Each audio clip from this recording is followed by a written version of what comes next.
Ce samedi 1er février, beaucoup d'Américains ont été interpellés à Kinshasa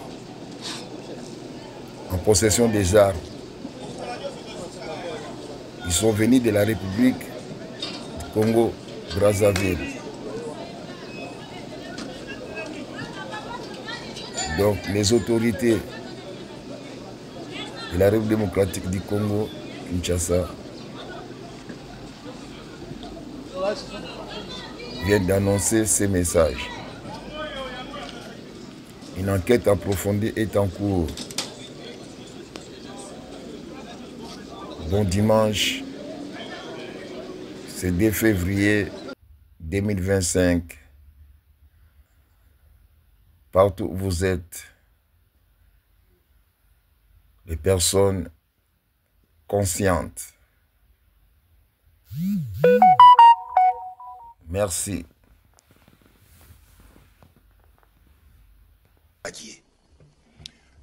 Qui m'appelle, je venais de sortir du journal à 13h30. Il me dit, Monsieur Kwebe, est-ce qu'on peut se rencontrer à l'hôtel Diplomate?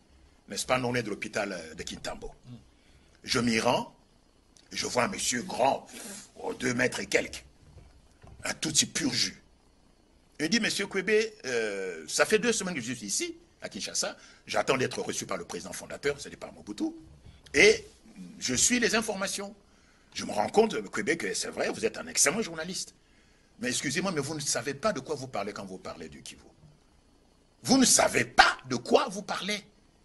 Alors j'étais un peu, évidemment, humilié. Il dit, mais écoutez, parce que vous ne savez pas qui sont les Tutsis.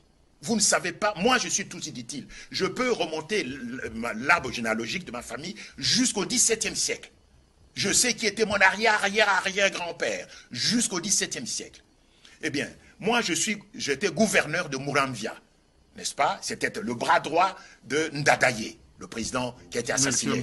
Oui, Melchior Ndadaye. J'étais son bras droit, gouverneur de Muramvia. Et moi, j'ai échappé à 5 attentats, n'est-ce pas? J'ai échappé à 5 attentats par mes frères Tutsi. Entre parenthèses, on en parlera. Fachi a échappé à 5 attentats ici, mais dont on ne parle pas. Fachi a échappé à 5 attentats. Le premier, c'est celui contre son avion, avec son chauffeur et sa voiture en Antonov, oui. C'était ça le premier attentat. Mais il y en a eu d'autres dont on ne parle pas. Donc il dit que, Léonce Ndaroubaguié me dit qu'il a échappé à 5 attentats, mais il est venu ici pour dire à Mobutu ce que sont les Tutsis, qui sont ici au Congo. Ce sont eux qui vont l'abattre. Ce sont eux qui vont le faire partir. Mais j'attends depuis 2 semaines, je ne suis pas encore reçu. Et il me dit, mon cher Kwebe, vous ne savez pas, vous n'avez pas la moindre idée, quelle que soit votre imagination, de la haine que nous, les Tutsis, nous portons aux Bantous congolais. On vous hait, on vous déteste. Et d'ailleurs, on vous appelle des chèvres dans notre argot. Et pour nous, les Tutsis, tuer un Moutou congolais, c'est faire œuvre de prophylaxie. C'est comme si vous écrasiez un moustique. Le moustique ne vous a rien fait, mais dès que vous voyez un moustique, le premier réflexe c'est de l'écraser. Dès que vous voyez un serpent, si vous avez un bâton, le premier réflexe c'est de le taper. Eh bien pour nous les Tutsis vis-à-vis des Bantous et des Hutus, c'est la même chose. Et c'est dit en toutes lettres dans le plan d'annexion, le plan ici. Il dit on vous déteste, on vous hait, comme vous ne savez pas. Et je vous signale que les Tutsis sont en train de préparer un coup contre Mobutu. Ils ont dû rire sous cap lorsque Félix Tshisekedi disait que Kagame est son frère. Exactement. Mais, écoutez, voilà ce qu'ils disent ici. Tout intellectuel, c'est le point 4 du plan, il y en a 18, il y a 18 points. Hein. Le point 4, je lis. Tout intellectuel Motutsi est tenu de se faire un ami dans tous les services de la République démocratique du Congo pour lui permettre de s'initier à la machinerie administrative de ce service en vue de se préparer au remplacement éventuel à la responsabilité de ce service. C'est le point 4 du plan. Ça vaut la peine de le lire, vous allez comprendre que en fait, nous sommes totalement à côté de la plaque.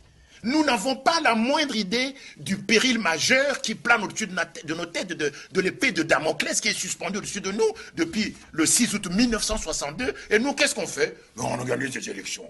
D'abord en 2006, en 2011, en 2018. Et il y a 24 candidats, ou 26, je ne sais plus, qui n'ont jamais lu ceci. Alors qu'il y a un péril majeur qui est au-dessus de nous. et dont nous n'avons pas pris conscience. Et quand vous en parlez aux Congolais, ils disent, mais Kwebe, vous exagérez, Mboko Ekokufate, Nani Nzambe Azo Sala, Yahvé Azo Sala. Mais la Yougoslavie, qui parle maintenant de la Yougoslavie? Juste une petite anecdote. Je vais à Western Union, au guichet, pour envoyer de l'argent au pays. Devant moi se trouvent deux jeunes blancs, 18-20 ans. À l'époque, il y a cela, on remplissait encore des formulaires. Hein. On leur remet un formulaire qu'ils remplissent pour envoyer de l'argent. Alors, l'employé de Western Union prend le formulaire et regarde. C'est une dame. Et elle leur demande, mais où envoyez-vous l'argent? Ils disent, mais c'est écrit là-bas, sur le formulaire, on envoie de l'argent en Yougoslavie. Et la dame leur répond, mais écoutez, messieurs, vous ne savez pas que la Yougoslavie n'existe plus. Moi, j'ai peur, mon cher Kerwin, que dans 5 ou 6 ans, ce ne sera plus une question de parler de la Yougoslavie qui n'existe plus, mais ce sera, ah, mais vous ne savez plus que la République démocratique du Congo n'existe plus. Aujourd'hui, la Libye n'existe quasiment plus. C'est un pays qui est divisé en 3, la Tripolitaine, la Cyrénaïque et la région de Benghazi. Le Soudan, qui est voisin du Congo, divisé en 2, le Sud-Soudan, le Nord-Soudan, avant que la province du Darfour, qui est frontalière du Tchad, ne soit également séparée. Donc, il y a un péril majeur. Le plan de balkanisation du Congo, mon cher Kerwin, existe depuis 1972. Depuis 1972, depuis 51 ans. Et plusieurs chancelleries d'ambassades dans le monde possèdent ce plan de balkanisation du Congo en vue de la création du Tutsi-land, c'est-à-dire de la création du foyer national Tutsi qui comprendrait l'ancien district du Tanganyika, n'est-ce pas, selon l'ancienne, n'est-ce pas, division administrative, le sud Kivu, le nord Kivu, une partie du Maniema, l'autre partie étant destinée à être annexée par l'Ouganda, n'est-ce pas? Voilà les frontières du Tutsi-land. Donc, le district du Tanganyika, le sud Kivu, le nord Kivu et une partie du Maniema. Ce plan existe et tous les jours, aujourd'hui, comme hier, comme demain, les Tutsis y travaillent